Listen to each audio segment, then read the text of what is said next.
Yeah. Sometimes I get so mad, there's no controlling me. My thoughts get so bad, I'm like, I might grab a bat, I don't know. My wrath, my blood boils over like, oh God, here goes. I lost all feeling from my head to my toes. You said some shit that I can't let go, so just stay tuned for the rest of the show.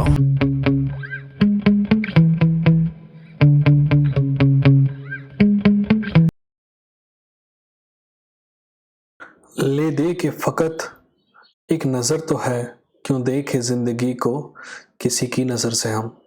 Welcome to Indian fight junkie. Indian fight junkie में आप सभी का स्वागत है। आज हम UFC fight night London जो है उसके बारे में बात करेंगे, बट आज हम जो बात करेंगे वो मेन इवेंट को छोड़ के सारी फाइट्स के बारे में बात करेंगे। मेन इवेंट वाली फाइट जो है, मेन इवेंट वाला वीडियो जो है वो कल आएगा, मगर अगर आप आज ही देखना चाहते हैं तो डिस्क्रिप्शन में जाइएगा, सबसे ऊपर उसी वीडियो का लिंक मैं डाल दूंगा ताकि आप देख सकें। राइट, बाकी आम पब्लिक के लिए वो कल रिलीज होगा। ठीक है, ये कार्ड जो है यूएफसी के लिए बहुत इंपॉर्टेंट है, क्योंकि यूएफसी बहुत 2 साल के लंबे समय के बाद इंग्लैंड वापस जा रहा है, और इंग्लैंड जो है यूएफसी के भविष्य के लिए बहुत ज्यादा इंपॉर्टेंट है।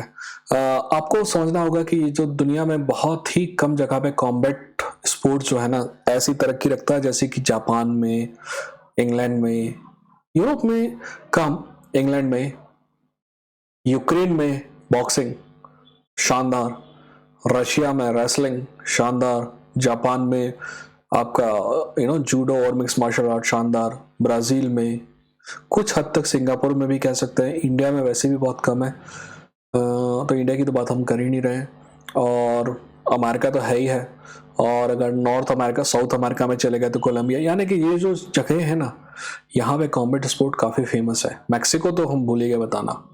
ठीक है, यहाँ पे कॉम्बैट स्पोर्ट के चाहने वाले बहुत ज़्यादा हैं, और ऐसी जगह पे यूएफसी को बड़ा मार्केट दिखाई देता है। और ये फाइट बहुत दिनों बाद इंग्लैंड में हो रही है, इसलिए फाइट इंपॉर्टेंट है। चलिए हम बकवास बंद करते हैं, पहले ये बात कर ले। ओह सॉरी, अगर आप पहली बार आ रहे हैं तो सब्सक्राइब करके बेल आइकॉन पे क्लिक जरूर करिएगा, नुकसान में नहीं रहेंगे। अगर आपको लगता है कि सब्सक्राइब नहीं करना चाहिए तो बाद में अनसब्सक्राइब करके गाली दे के जाइएगा। ठीक है, और हाँ, एक दोस्त है जो मेरे को बोल रहा था कि भाई तमीज से बात करो। बेटा, हम अपने बाप के लिए अपने से नहीं बदले, ठीक है ना। इस जिंदगी में सफलता पाना है, सब कुछ हासिल करना है, पर अपने आप को बिना बदले। मैं यहाँ कुछ दोस्तों से मिलता हूँ, और दोस्तों, मैं आपसे जब बात कर रहा हूँ ना तो मैं वैसे ही बात करता हूँ जैसे अपने दोस्तों से बात करता हूँ। ठीक है ना। कहने का मतलब ये है कि लोग कहते हैं ना कि ये तो बदल गया। बात यह है कि हमको सफलता पानी है, बट अपने आप को बिना बदले हुए। हमको सफलता पानी है, पर अपनी आत्मा से समझौता किए बिना।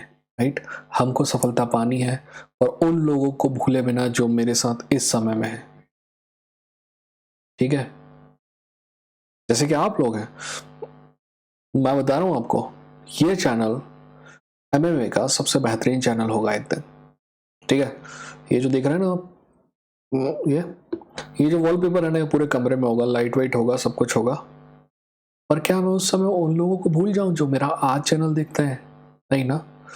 मैं बदलने में विश्वास नहीं रखता रोज, और तमीज से बात, जहां तक बात है मैं कोशिश करता हूँ बहुत तमीज से बात करूं, बट क्योंकि दोस्तों के बीच में बात होती है तो बात ऊंची नीचे चलते रहती है।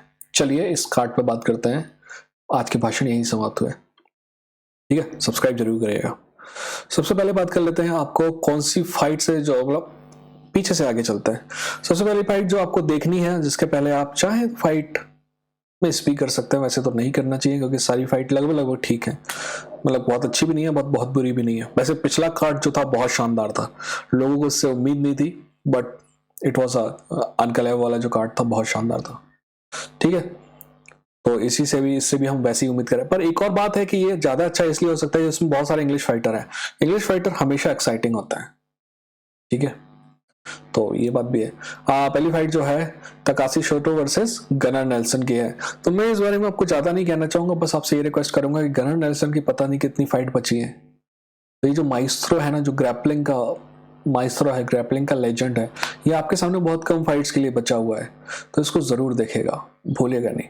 ठीक है, इसके बाद आते हैं, आप लोग कह रहे हैं कि ये को मेन इवेंट है। मेरे को नहीं समझ में आता है। मेरे को समझ में आता है कि एक मेन इवेंट होता है, एक को मेन इवेंट होता है। वैसे तो को मेन इवेंट भी नहीं होना चाहिए, बट फिर भी मान लिया कि एक को मेन इवेंट है। ठीक है, तो ये कहते हैं लोग कि ये को मेन इवेंट में से एक है, 2 को मेन इवेंट है, उसमें से एक है Paddy Pimblett versus Kazula Vargas, right. Paddy पिम्बलेट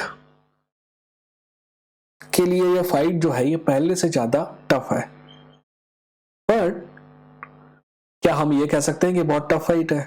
नहीं है, क्योंकि पैडी पिम्बलेट जो है इंग्लिश स्टार है, और डेना वाइट हो चाहे यूएफसी हो, वो सभी चाहते हैं कि उनके पास एक इंग्लिश स्टार हो। जब से बिस्पिंग गया है और डैरेन टिल फेल हुआ है, तब से उनको नए उसकी तलाश है। तो एस्पिनॉल फाइट कर रहा है मेन इवेंट में, पैडी है को मेन इवेंट में, और ये फाइट ना सिर्फ पैडी के लिए इंपॉर्टेंट है बल्कि आपके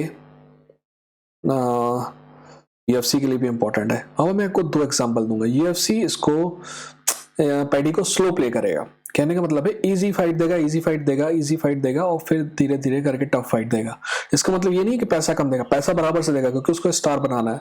अब इसके 2 एग्जांपल बताता हूँ, दोनों ही एक प्रकार से जो ब्रिटिश यूनाइटेड किंगडम है उसके ही है। एक आयरिश स्टार है, एक इंग्लिश स्टार है। आयरिश स्टार का नाम है कॉनर मैकग्रेगर, ठीक है। उसकी बकर सुन के डेना वाइट ने रियलाइज कर लिया था कि ये स्टार बनेगा, ठीक वैसे ही जैसे पैडी पिम्बलेट की बकर है। तो उसको स्लो रोल किया गया, धीरे धीरे फाइट की टफनेस बढ़ाई गई, ठीक है। लंबा समय लिया गया, टाइम में पैसा उसको दिया गया, जैसे ठीक वैसे ही पैडी पिम्बलेट के साथ किया जाएगा। अब इसका उल्टा फास्ट रोल किस आदमी को 4-5 फाइट के बाद ही बिल्कुल मेन इवेंट में, आप सिर्फ 2-3 फाइट के बाद ही आदमी मेन इवेंट में आने लगे, उसके बाद ही वो बिल्कुल उसको टाइटल शॉट मिल जाए। उसका एग्जाम्पल कौन सा है? आपका डैरेन टिल का। डेना वाइट ने यह बात खुद एक्सेप्ट किया है कि वो उनने बहुत जल्दी इस लड़के को उतनी ऊपर ले आए, वो उसके लिए तैयार नहीं था।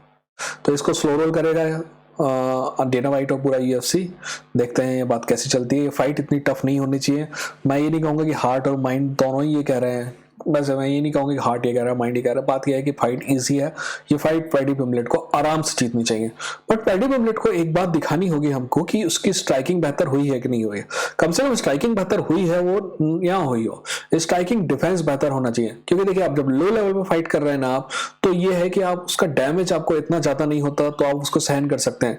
पर जब एलिट लेवल पे आप आते हैं, यूएफसी के लेवल पे आप आते हैं, तो इतना डैमेज आप सहन नहीं कर सकते, ठीक है। इसलिए जैसे कि ना पिछले बार भी इज्जत से ठुकाई हो रही थी पैडी की जब तक कि उसने कमबैक विन की, बट हर बार आप कमबैक नहीं कर सकते हैं। इट्स अ गुड थिंग कि आप एडवर्सिटी से फाइट करके वापस आ सकते हैं, पर हर बार आप एडवर्सिटी से फाइट नहीं कर सकते हैं। इसीलिए चार्ल्स ओलिवेरा से के लिए मैं थोड़ा बहुत डरा हुआ हूं, क्योंकि वो 2 फाइट से लगातार पीछे होने के बाद वापस आता है, ठीक है।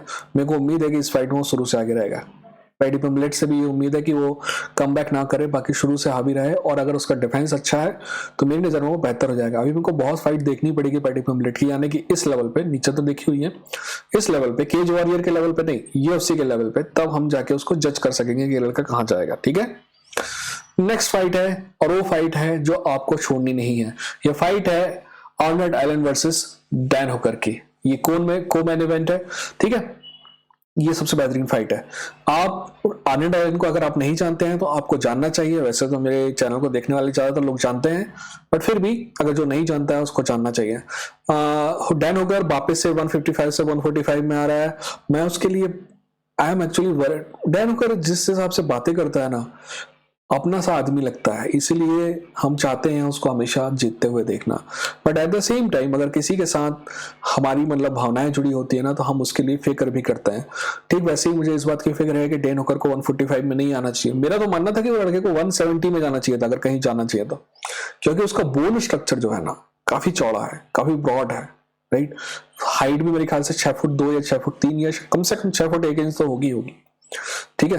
हाँ, मैं वहां पे ये नहीं बताता ना उसका रीच एडवांटेज इतना है। ये वो भाई, अगर आपको आदमी ग्राउंड में ले जाएगा तो रीच बताने की क्या जरूरत है, ये चूतिया को बंद करना चाहिए, ठीक है। खैर वापस इस फाइट में आते हैं। एक बात का डर ये है, और दूसरी बात इस बात का भी डर है कि ये लड़का जो है ना डैन हुकर, ये जब भी फाइट में जाता है ना तो ऐसा लगता है कि ये वॉर में जा रहा है और बहुत डैमेज लेता है, ठीक है।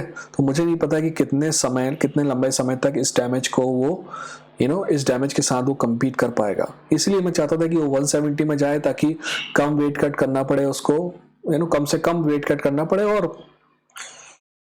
कम से कम वेट कट आप करते हैं ना तो आप डैमेज सहने की क्षमता आपकी धीरे धीरे बढ़ते जाती है। एनीवेज, वैसे मैंने वेट कट के बारे में एक वीडियो बनाया है कि आखिर लोग वेट कट क्यों करते हैं और कैसे करते हैं। मेरे चैनल में कहीं ना कहीं होगा, आप जाके जरूर देखिएगा, ठीक है। इसके अलावा आर्नल्ड एलन की बात कर लेते हैं। आर्नल्ड एलन इतना शानदार है कि आपने अगर पिछली फाइट में, पिछले कार्ड पे मेरे को देखा होगा तो मैंने बोला था कि एक सादिक यूसुफ है, सादिक यूसुफ है, वो बहुत बेहतरीन फाइटर है, उस पर नजर रखना, एक दिन वो चैंपियनशिप फाइटिंग मटेरियल भी है। आपको पता है उसको हराने वाला आदमी कौन है? Arnold Elon.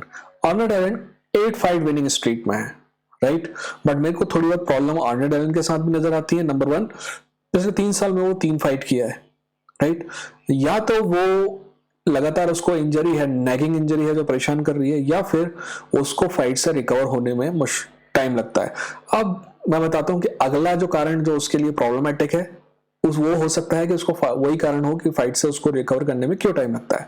सिंपल सी बात है, अगर फाइट आप हर बार आप बिल्कुल एंड तक जाएंगे, पिछले 3 फाइट तीनों के तीनों डिसीजन है, राइट, यानी कि फाइट फुल लेंथ में जा रही है। He is not knocking out, he is not TKOing anyone, he is not submitting anyone, so that means he is fighting all the way, तो डैमेज भी ज्यादा होगा।